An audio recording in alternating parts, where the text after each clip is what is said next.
So here we are at the default Barton Aerodrome in Microsoft Flight Simulator, looking at a brand new helicopter that was released for Microsoft Flight Simulator today, literally a couple of hours ago, and that is the Fly Inside Bell 47G, sometimes known as the Sioux, because obviously a lot of helicopters are named after North American Indian tribes, or Native Americans if you want to be a bit more politically correct. And very nice it is too, as you can see from the exterior model. You get quite a few paint jobs with the thing, you know, army greens and yellows and all this kind of stuff, yeah. So there are a few paint jobs with it, and very nicely modelled it is too. You can see the Lycoming engine there, and you know, all of the detail of the rotors and stuff like that. So that's very, very cool. Now if we take a look inside on this thing, it's very cool on the inside too. It is perhaps a little bit on the clean side for my tastes. I'm used to flying things that are a bit more battered. Not that I fly helicopters. I am no helicopter pilot, as we will see from this review. But this thing's really, really nice. It's a simple helicopter, as the real thing is. But what it does come with is it comes with this thing here, which is a little add-on manager where you can change the realism settings of the thing. So what we've got is an easy mode there. Notice the easy mode takes off the engine failures. There is an engine governor so that you can fly it just with a throttle, and that'll work the collective and the pitch as well at the same time. So you probably do want that unless you've got dedicated helicopter controls. If you put it on the medium flight setting, engine failures goes back on, and if you put it on the realistic setting, engine failures go back on, and you'll notice that the stability settings change.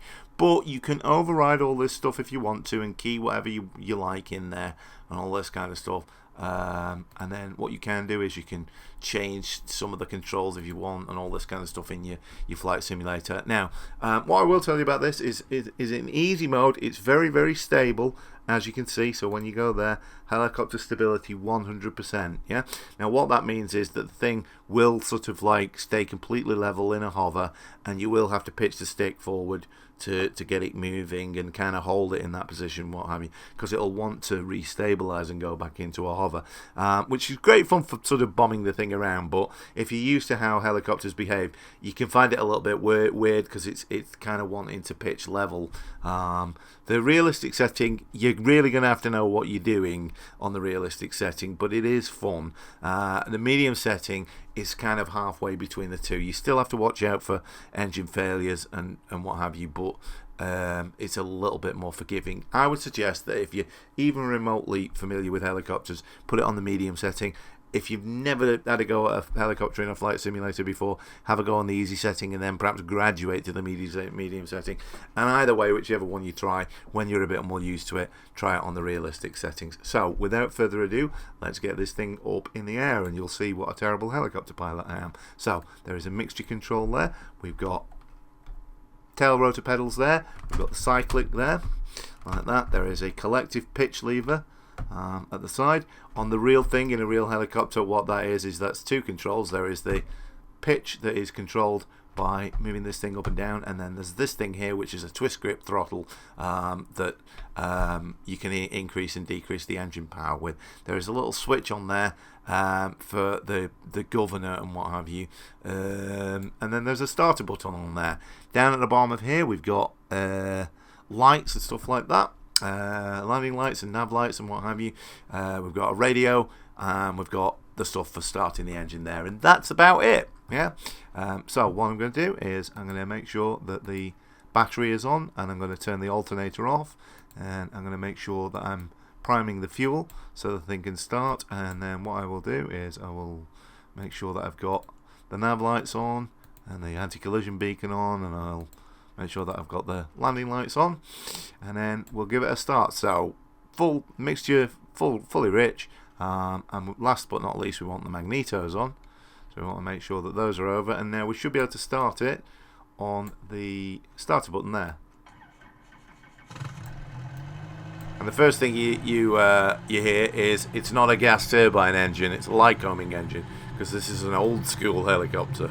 The real thing, dates from 1946. It was the first helicopter ever that was licensed for civilian use. They built loads of them, lots of different variants with different bodywork on them. They were licensed built in the UK by Westland. They were licensed built in Japan by, I think, Mitsubishi, and they even made a 4-seater version of it.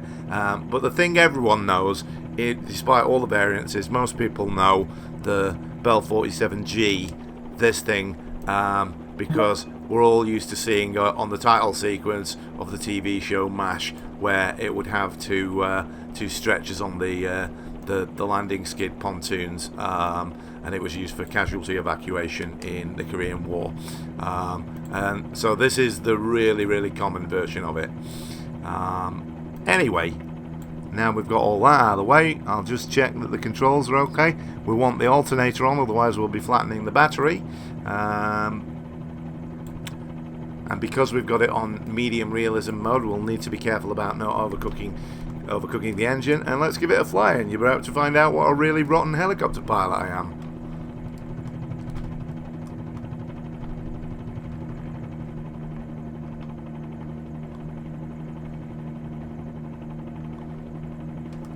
Now, one of the things that you have to be careful of with this is that it's not a particularly powerful helicopter. So unlike with something like a gas turbine powered Bell-Jet Ranger or something like that, you can't lift off and then pitch the nose over really hard to have it accelerate quickly, because it just hasn't got the lifting capability that that more modern gas turbine helicopters have. So you've got to be a little bit gentle with it. And the other thing that you've got to do is you've got to anticipate the movements a little bit, as you do with all helicopters. But if you do that, like I'm going to try and fly down this river, so I'm probably going to have to start turning about now to make sure that I do get over the river.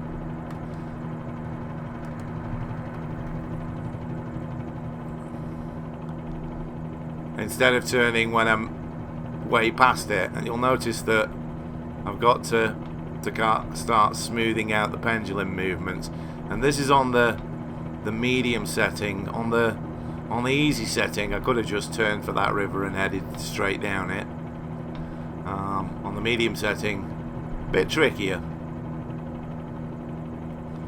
But despite the fact that I am no helicopters pilot by any stretch of the imagination, you can see that I've got it reasonably under control. I mean, I told you that I was going to go down the river, and sure enough, I am going down the river, which shows you that I can at least sort of get it where I want it to go. Now,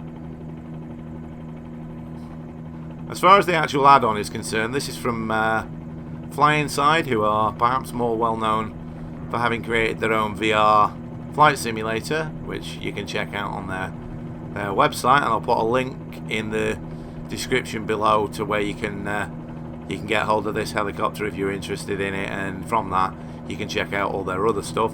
I bought it in the UK, so it was 25 quid. If you're in the US, I think that translates to $34. And so if you're in mainland Europe, it would probably be, I'm guessing, about 30 euros, something like that. And I think, you know, for the level of realism it offers, and all the options it offers, I think that's pretty good, to be honest. Because it allows you to explore things a little bit. You can land it pretty much wherever you want, or at least if you're a better helicopter pilot than I am, you can land it pretty much where you want. I might struggle with that a little bit, but I am going to try and set it back down where we were, or at least more or less where we were, just to show you that even a complete numpty like me, that is by no stretch of the imagination a helicopter pilot, can probably get this thing on the deck, having only had it for a couple of hours. You'll notice on the radio, on the control stack in front of me, that it has actually got a transponder, so you could use this on VATSIM if you wanted to. So if you're into your realism, that's one aspect of it that's pretty good. If you are looking for something that's sort of like real easy to fly on the realistic settings, you're going to be in for a bit of a challenge with this thing. But as you saw, it has got an easy mode on it. So you could use that if you wanted to.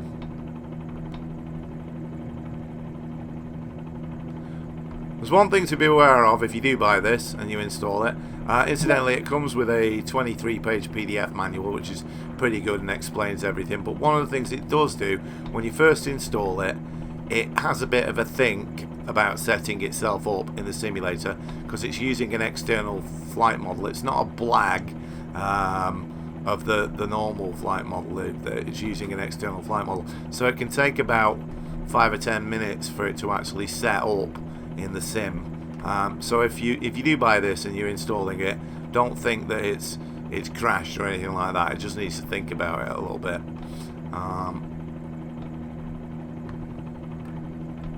It does, for those of you that are familiar with helicopters, it does simulate the vortex ring state as well, which I very nearly got into there. Those of you that are helicopter pilots will have recognised that. Because I'm not by any stretch of the imagination a helicopter pilot. Now, with it having skids, you can sort of like plonk it down like that. Now, that's not a crash. It's coming to my logbook and what have you. So if I hit continue, we can see that, and it's down on the deck. Now, what I'm going to do is I'm going to stop the engine like that, and we'll go back on the external view so you can hear this thing slowing down. And one of the nice things about it is that it actually shuts down really realistically. As you saw, it started up really realistically. You have to let it wind up a little bit. You can't just start it and then take off. And that's true of the shutdown sequence as well. It takes a while for it to do that. With regard to fuel on the thing, you've got a left and right main tank, and then you've got, notice that I've got a pilot on board, but I've got no front passenger, but it is showing that I've got a passenger on there. So, I'm not quite sure what that's about, but you can see that it flew all right anyway. Can you hear that with the rotor blades giving it that sort of like swishing noise and what have you? So there you go. Fly Inside Bell 47G for Microsoft Flight Simulator, 25 quid. Or sort of equivalent prices elsewhere, $35, 30 euros, whatever. Link in the description below.